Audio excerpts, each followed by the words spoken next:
Hi guys, good morning. We're in Tublao, in Benguet. So, ito yung sa abong ni Tumbilao and ganda ng place. Okay, so medyo mataas yung namin, location.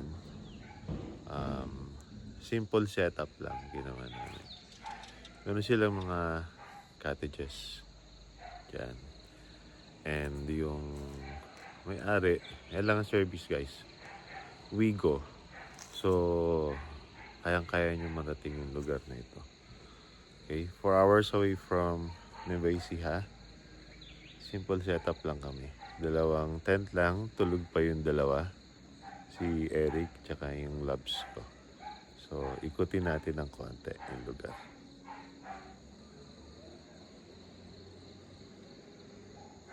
Hindi natin sila gigisingin, pero ikot natin yung konti. Ito lang yung gate. Diyan. So, dun sa gate area, may mga sasakyan. So, I think morning hanggang evening may mga dito. May biyahe. Kasi kahit kagabi meron pa eh. Andyan yung CR sa area na yan. Malinis ang CR nila. And doon sa main house, meron silang mga bahay din. Okay? So, ito, pwede ka rito actually pasukin natin. Yan. Meron dito. Pwede kayo mag-bonfire sa gabi. Then, meron silang duyan. Clear yung gilid, so maliwanag siya. Sarap. The main house, andyan, may hot shower dyan. So, pwede daw mag-hot shower. Mga old houses, may mga display sila. So, kaya tayo dito. Dito actually, maganda yung lugar kasi you can actually look at the view. Okay? So, pasok tayo sa isang hut.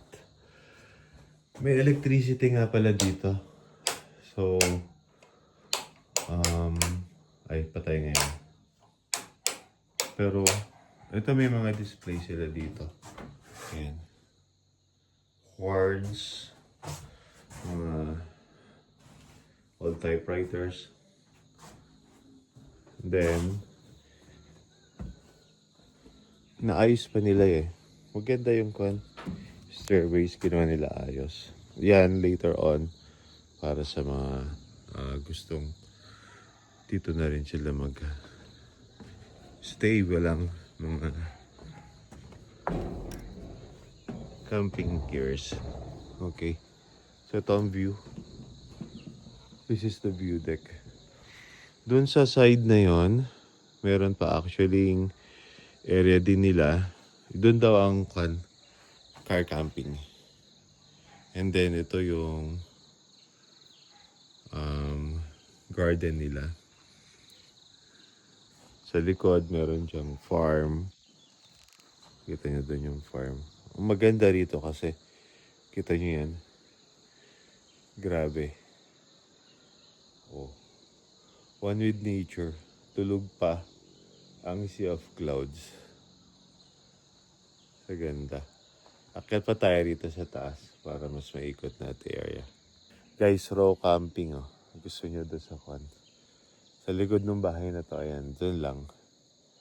Meron silang mga camping area. So, ito yung view from here. Ganda guys. So, later, baka bumba kami dyan sa pinaka-garden nila. Titingnan namin yan. Pero from this, ang ganda na.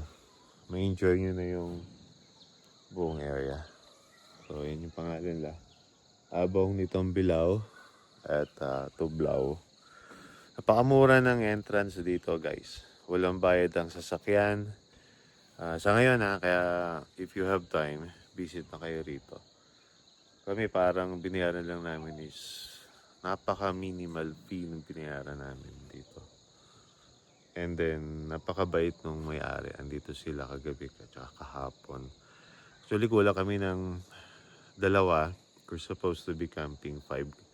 So sabi niya, pagbalik na lang daw namin, kiklaim pa namin yung dalawa. So, ganun sila kabait dito, guys.